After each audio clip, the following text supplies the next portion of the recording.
Kita sudah mendengarkan memang belakangan ini beredar luas kabar bahwa rencananya akan ada penambahan kursi menteri di kabinet mendatang. Dari 34 yang ada sekarang akan bertambah menjadi gendut, menjadi gemuk, menjadi gemoy. Kalau kami pilih sebagai judul istilah kami, semakin bengkak rencananya sampai 40 ataupun juga 41.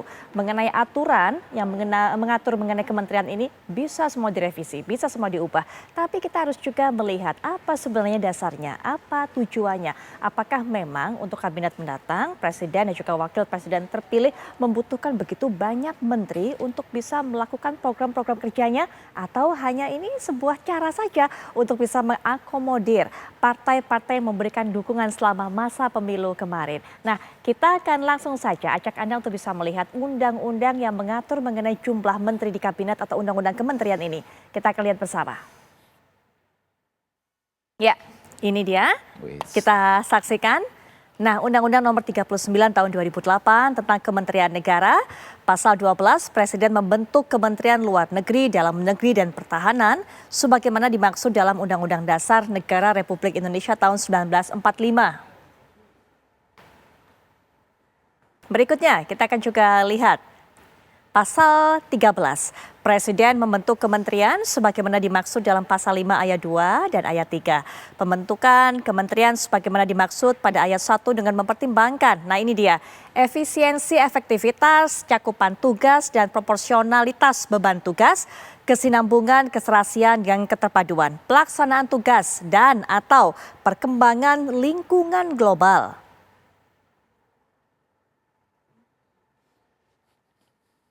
Ada lagi, pasal 14, untuk kepentingan sinkronisasi dan koordinasi urusan kementerian, Presiden dapat membentuk Kementerian Koordinasi atau Kemenko yang kita tahu saat ini. Nah, ini kita sudah melihat, ada lagi ternyata, sudah disiapkan oleh tim redaksi kami di pasal 15, jumlah keseluruhan kementerian sebagaimana dimaksud dalam pasal 12, pasal 13, dan pasal 14 paling banyak 34. Nah ini dia, ini yang menjadi poin penting. Jika kemudian untuk kabinet berikutnya, pemerintahan berikutnya, Presiden dan Wapres terpilih ini berencana untuk bisa memberikan jabatan menteri pada lebih dari 34 orang, apa dasarnya? Apakah memang betul-betul butuh diberikan delegasi penugasan kepada lebih dari 34 orang? Nah, untuk itu kita akan membahas mengenai hal ini, sudah hadir di samping saya. Mungkin Anda juga sudah sempat melihat tadi, yaitu ada Bang Effendi Ghazali. Bang EG, kalau kita bisa singkat dengan jabatan panggilan akrabnya, Mbak Egy ini merupakan pengamat politik ataupun juga pengamat komunikasi politik. Assalamualaikum warahmatullahi wabarakatuh, Bang Egy. Gimana kabar?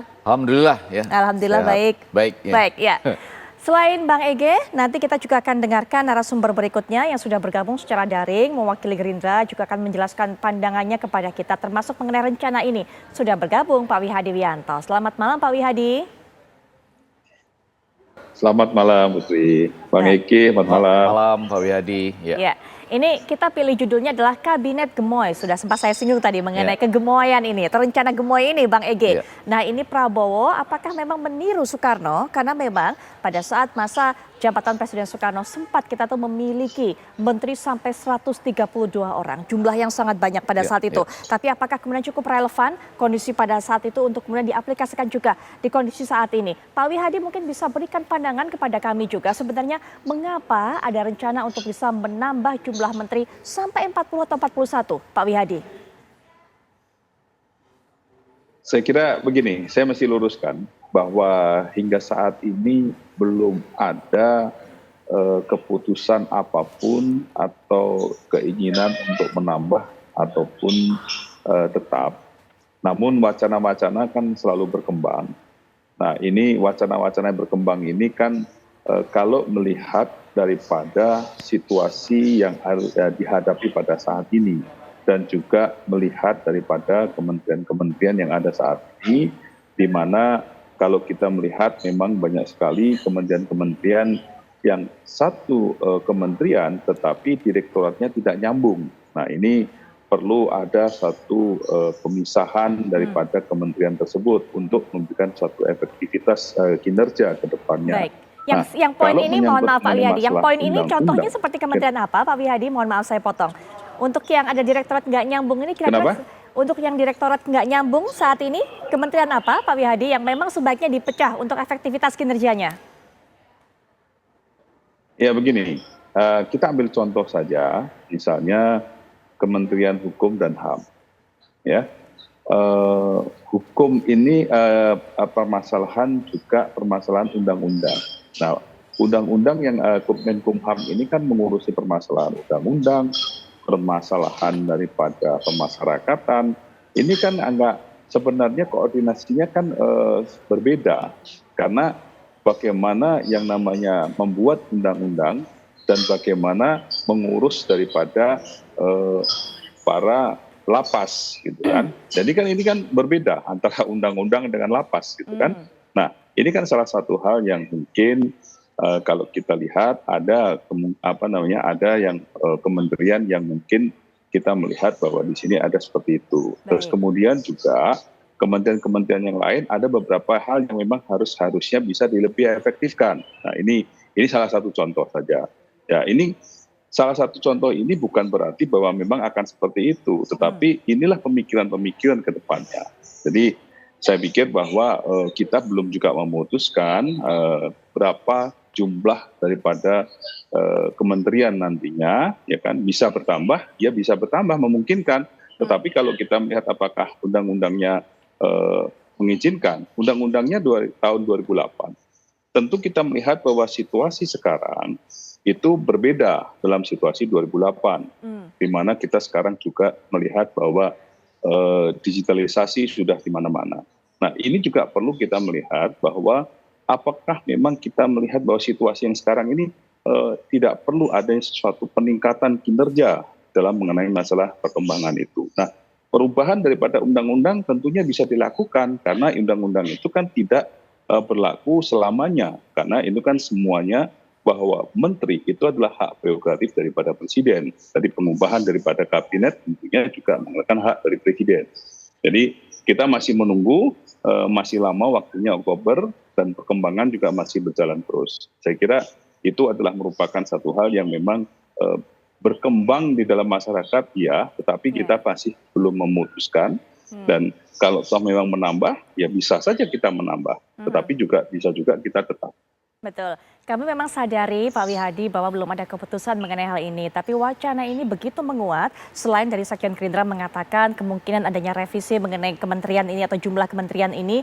Nah, ada satu hal lagi yang mengatakan bahwa memang untuk bisa menjalankan program-program Pak Prabowo pada saat masa kampanye kemarin, kemudian pada saat nanti ketika sudah menjabat sebagai presiden, seperti contohnya adalah memberi makan gratis. Ini butuh kementerian baru. Sehingga hal tersebut ini kemudian wacananya ini semakin nyaring terdengar bahwa akan ada penambahan kementerian. Seperti itu Pak Wihadi dasarnya. Ya, masalah makan siang gratis itu kita belum tentukan apakah itu bentuknya adalah kementerian atau bentuknya badan. Tetapi kalau kita melihat program makan siang gratis yang dimana membutuhkan mobilisasi, membutuhkan yang namanya pengawasan, tentu tidak bisa kita serahkan kepada salah satu direktorat atau hanya di level direktur.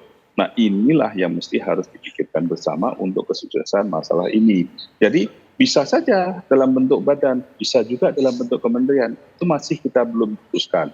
Nah, penambahan itu kan bukan berarti bahwa penambahan dengan kementerian ataupun badan ini akan memengaruhi jumlah, juga belum tentu. Nah, ini kan efektivitas yang dilakukan ini, biarlah kami menggodok permasalahan kementerian ini.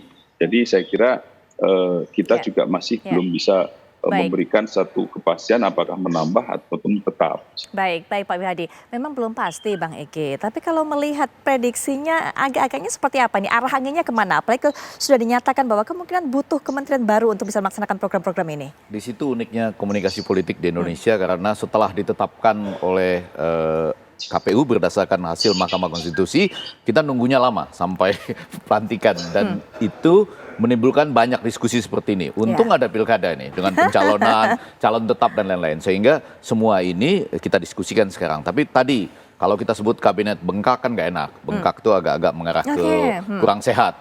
Kalau gemuk atau gendut agak body shaming gitu ya. Terus tapi kalau gemoy melanjutkan lah apa yang pernah disampaikan sebelumnya terkait dengan program-programnya. Nah, belajar dari sejarah kita sebetulnya justru ketika koalisinya itu dibangun di parlemen dengan parlementer, itu nggak terlalu banyak menterinya, antara 10 sampai 25. Jadi itu ada Susanto misalnya dengan Ali Sastro-Amijoyo II. Tetapi kalau terpimpin, demokrasi terpimpin, wah itu malah banyak itu, sampai 132, ada yang 110. Waktu itu menterinya 86, lain-lainnya itu seperti misalnya ada jabatan pemeriksa keuangan jagung muda.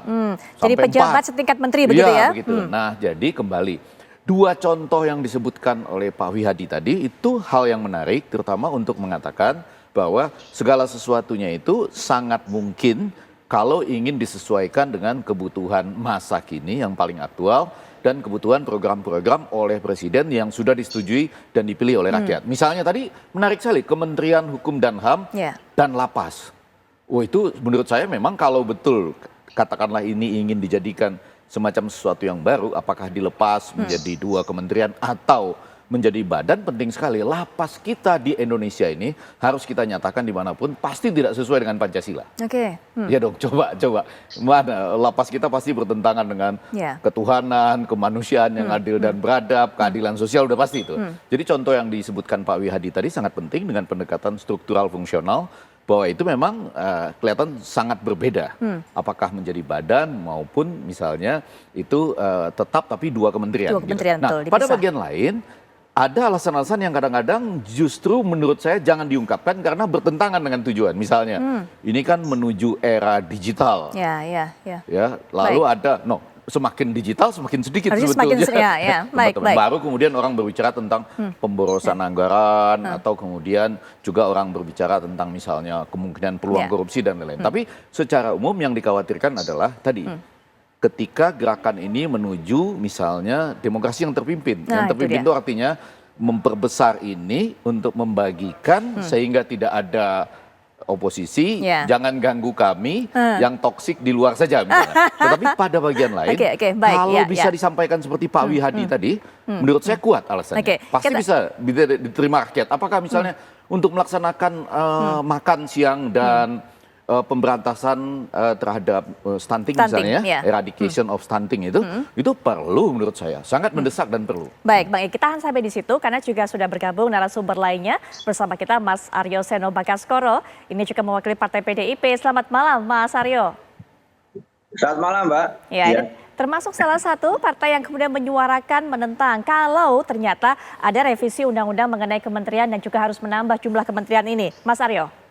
Ya. Saya dari tadi salah fokus sama kaosnya Prof. Effendi Ghazali. Sama-sama, Mas. Tapi gini Mbak, saya juga agak heran juga sebenarnya. Kan kalau saya ingat-ingat waktu masa kampanye dulu, selama Pilpres saya di televisi, selalu yang disampaikan adalah ini narasi tim Pak Prabowo dan Mas Gibran adalah melanjutkan apa yang telah dilakukan oleh Pak Jokowi. Saat kita tanya perlu diperbaiki enggak, ya yang penting dilanjutkan. Artinya ini akan terus melanjutkan semangatnya, programnya dan seterusnya.